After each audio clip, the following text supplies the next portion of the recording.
Saya selalu menganjurkan ke teman-teman atau apa adik-adik ya sekarang bilangnya gitu ya. Itu tuh introspeksi dulu. Saat ini yang generally atau naturally comes out sebagai sesuatu yang disukai apa? Itu tuh self reflection dulu. Misalkan saya suka menggambar atau saya suka ini bersastra, berpantun. Saya suka anything yang kita itu merasakan tanpa harus banyak effort, itu tuh bisa dilakukan. Nah, once kita udah kayak self assessment kayak gitu, and then yang saya waktu itu selalu lihat adalah mapping. Kemungkinan kalau passion ini saya kembangkan di luar sana itu yang mungkin bisa menjadi saya leverage lah istilahnya. Itu tuh menjadi apa? Misalkan saya suka ngobrol nih, ini kayak saya kan suka ngoceh. Ternyata saya punya passion untuk selalu tampil, ya kayak kasarnya banci tampil gitu kan. Nah ternyata itu tuh larinya menjadi speaker, menjadi ya dosen tamu, being able untuk engage orang itu tuh saya suka. Nah ya itu akhirnya kalau saya ikutin itu dan benar jeli ngelihat opportunity di luar sana itu bisa untuk ini dan sebagainya. Disitulah dan teman-teman just really 100% jalanin. Kayak misalkan pelawak. Pelawak mungkin awalnya, saya kasih contoh mungkin Desta dan Vincent itu kan. Mungkin saya dengar awalnya mereka itu cuman suka nongkrong, ngobrol, ketawa-tawa. Terus lama-lama kok obrolan mereka itu jadi cocok untuk jadi host. Terus dari host akhirnya punya talk show sendiri kayak gitu. Nah itu tuh those things itu yang mungkin kita harus gali dari dalam sendiri. Kemudian kita mencoba untuk melihat keluar kemungkinan bakat saya ini bisa kemana. Kalau memang jalurnya profesional, ya cari yang memang jalur profesional sesuai. Tapi banyak sekarang yang non-profesional kan, content creator, kita mau jadi host dan sebagainya. Itu makin terbuka kemungkinan ke sana. So start self self mirroring. Kita punya kesenangan, punya bakat apa, terus kemudian mulai banyak browsing, banyak bergaul ketemu orang untuk paham kemungkinan kedepannya itu bisa laku untuk apa. That would be my advice.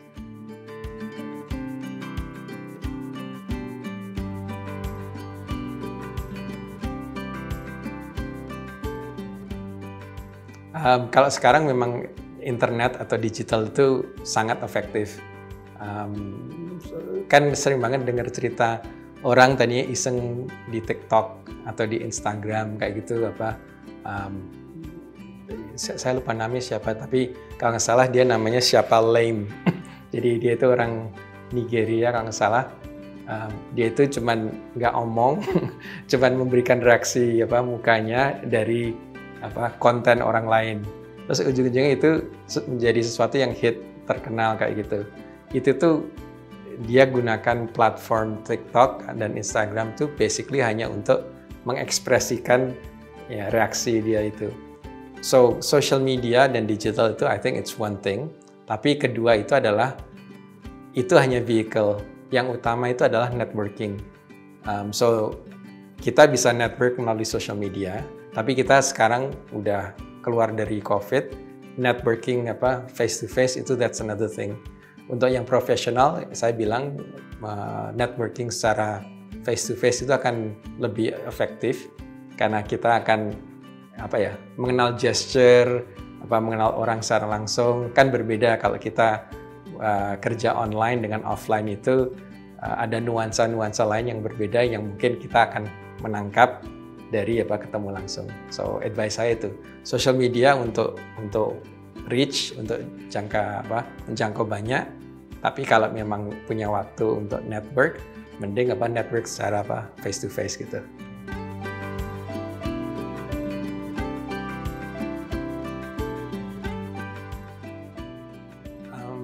Personal branding itu menurut saya sih bisa berubah.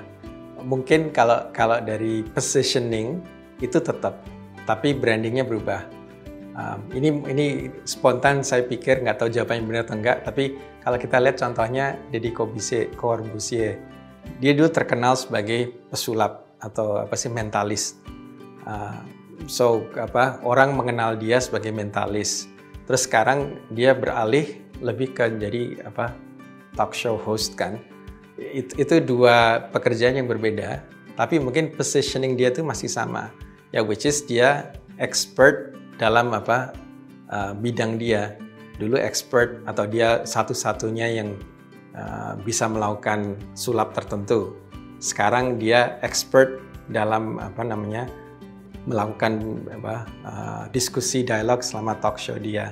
So positioningnya mungkin sama, tapi brandingnya itu yang berbeda.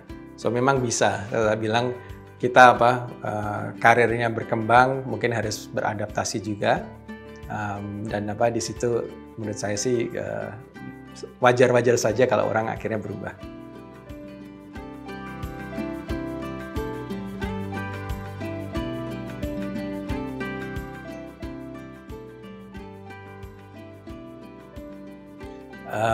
Being a leader, a good leader itu mungkin mulai dari mereka sendiri. So saya selalu menganjurkan, have the drive untuk nge-lead. 10-20 tahun yang lalu saya nggak seperti ini sekarang. Saya dulu dulu kuliah ada pertanyaan, termasuk saya yang agak menutup diri, bukan yang saya kayak gitu, enggak. Same thing waktu mungkin baru karir 5 tahun pertama, same thing dalam forum saya nggak naturally keluar untuk bereaksi kayak gitu. So I have saya merasa ada sense of leadership tapi nggak keluar alami. Nah, so what happened itu adalah then saya force diri. Maksudnya adalah gini, di saat saya jadi let's say junior manager, saya mencoba untuk berperilaku kayak manager. Kalau akhirnya misalkan nggak mencapai solusinya, fine, toh saya bukan di level itu. Tapi kalau ternyata saya mencapai, itu suatu prestasi karena orang baru akan tahu, kamu bukan manajer, tapi ternyata kamu satu level di bawahnya. So then, saya udah mendapatkan nilai tambah bahwa I can do something yang harusnya itu di level atas saya. Nah, itu dari sisi leadership membuat saya itu udah stretch myself. Nah, same thing. Udah jadi manager dan I position myself as a senior manager. Dan yang paling challenging dulu adalah saat saya menjadi kayak group head manager, saya mencoba memposisikan diri sebagai director. Karena kalau director itu udah harus manage pengawasan secara strategi, managing people, managing emosi, all of that itu saya coba lakukan. Nggak gampang, tapi akhirnya when the time came untuk jadi director, then it came naturally. So that would be my advice adalah put yourself in a position yang sebenarnya one level di atas kita atau kita aspire to. Lama-lama kita dipaksa. Ya same thing kalau misalkan kita suruh lari 5 kilo tapi kita maksa diri 10 kilo, mungkin awalnya nggak bisa tapi lama-lama tercapai. So it's a matter of, dulu ada yang ngajarin saya antara pikiran dan perasaan. So tubuh kita ini perasaan, kepala kita pikiran.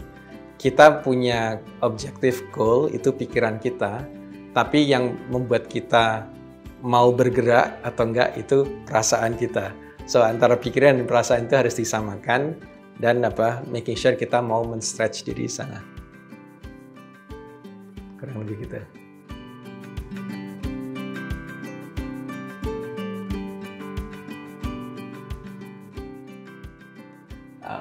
So mungkin konteksnya di zaman sekarang agak beda, tapi mungkin konsepnya masih sama.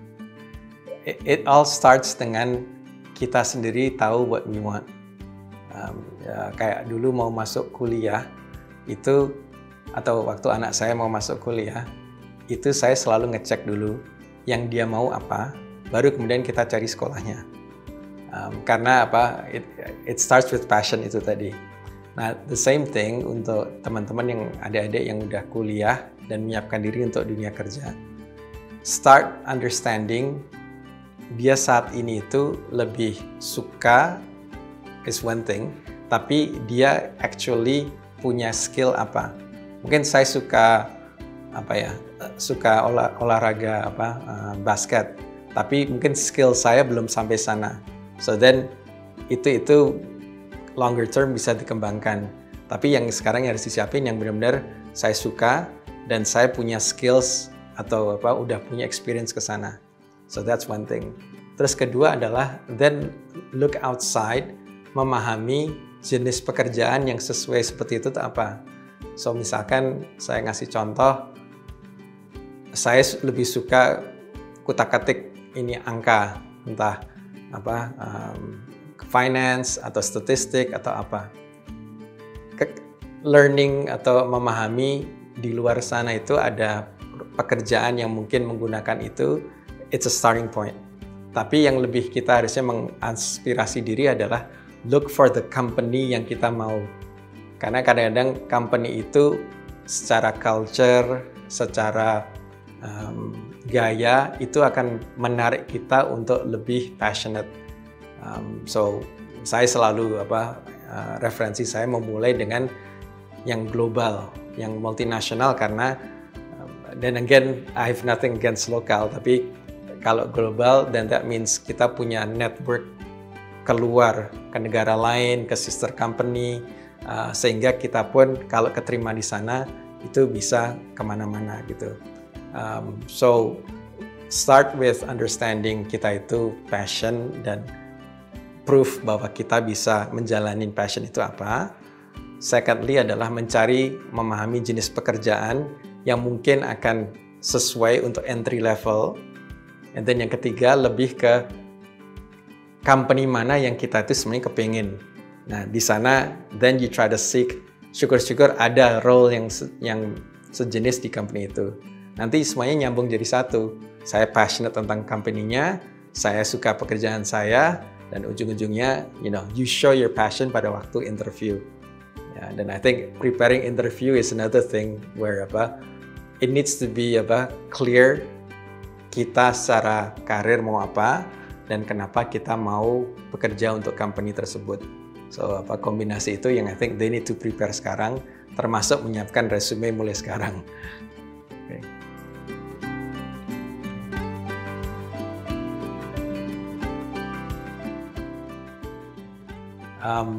Itu tergantung dari level posisi ya. Tapi selalu yang saya cari itu adalah one, it's clear dia itu karirnya mau apa. Jadi bukan yang masuk karena melihat lowongan di koran terus coba gitu kan. Tapi it's really understanding. Kalau saya misalkan ada yang pernah saya interview, it was clear banget tapi mungkin bukan jawaban yang tepat untuk interview itu. Basically dia bilangnya adalah saya kepingin kerja yang dekat rumah. Oke, kenapa? Dan dia punya credential yang cukup bagus. Ya karena saya 2 tahun lalu baru melahirkan. Terus setelah 2 tahun itu saya sekarang mau meninggalkan anak di rumah dan saya mulai berkarir lagi. Nah, alasannya itu it's clear. Tapi dia pun bilang bahwa kedepannya karena saya mau berkarir lagi, I want to make sure saya bisa mencapai tujuan saya sebagai marketing director kayak gitu. Tapi sekarangnya, the now-nya itu cukup jelas bagi saya bahwa it makes sense. Dia punya anak, dia nggak mau terlalu lama di jalan meninggalkan, dia bisa efektif, produktif kerja, dan dia punya goals yang jelas. So it's really about cari yang punya a clear ambition, entah short term maupun long term. Terus sebenarnya yang kedua itu it's all about leadership. So as I said, leadership itu bisa dari dia sendiri, nggak harus memanage orang. Meaning bahwa kalau dia ditaruh untuk nge-lead satu project, he atau she knows what to do untuk menjalankan itu. Disiplinnya ada dan inisiatifnya ada. Dan yang terakhir itu adalah yang agile. Agile artinya adalah sekarang dunia kan berubah, istilahnya VUCA itu kan. Even di perusahaan yang cukup bagus, established, kadang tiba-tiba harus berubah. Nah, kalau orang nggak bisa accept perubahan secara mendadak kayak gitu, dia hanya akan manyun gitulah, dan akhirnya nggak bisa maju. Nah, so 3 itu yang selalu saya cari. So it's clear dari sisi leadership dan dia menguasai bidangnya kalau memang udah lebih senior. Kedua adalah dia itu clear akan ambition, karirnya apa. Dan ketiga adalah dia yang agility-nya ada. Karena dunia kerja sekarang perubahannya cepat.